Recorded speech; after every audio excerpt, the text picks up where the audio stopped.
Bayan. Samantala, kuha pa tayo ng karagdagang balitang tinutukan ng ating news team. Ito nga si former Representative Rizalde Co pauuwiin sa bansa para managot sa batas. Sa high-level team naman, tututok sa pagpapauwi sa dating mambabatas. Yan ang balitang tinutukan ni Bombo Isa Cotoner. Bombo Victor, Bombo Jai, tiniyak ni Pangulong Ferdinand Marcos Jr. na maibabalik sa Pilipinas si dating Kongresista Zaldico upang harapin ang mga paratang laban sa kanya. Ayon sa Pangulo, magpapadala rin ang pamahalaan ng high-level coordination team upang tutukan ang mga hakbang para sa pagpapabalik ni Ko sa bansa. Iginiit ni Marcos na isasagawa ang lahat ayon sa umiiral na batas at international na proseso, kaya't mangangailangan ito ng sapat na panahon.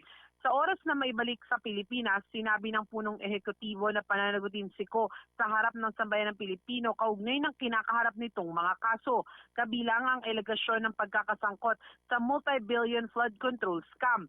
Ito ay para malinawan na ang taong bayan sa mga isyu kung saan siya ang inuugnay. Kaugnay niyan, pakinggan natin ang tinig ni Pangulong Ferdinand Marcos Jr. Magpapadala rin ng high-level coordination team upang tutukan ito.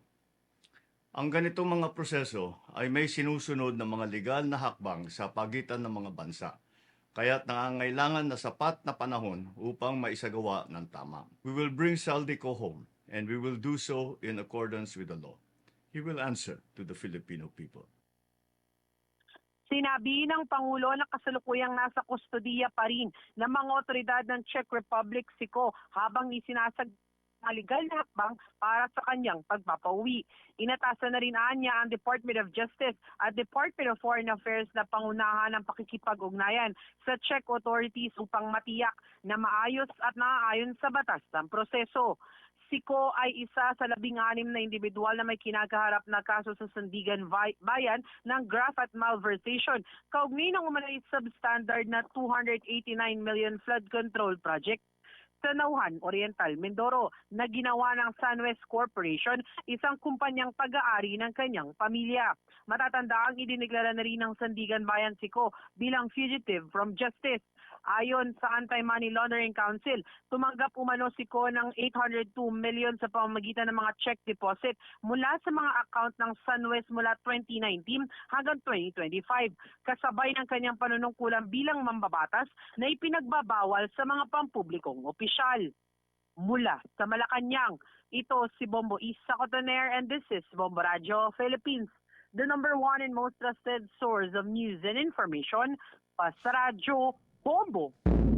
For the most trusted source of news and information, visit our website at www.bomboradio.com. Follow us on Bombo Radio mobile app, Facebook, YouTube, TikTok, and X, formerly Twitter. Like, share, and stay connected. Anytime, anywhere.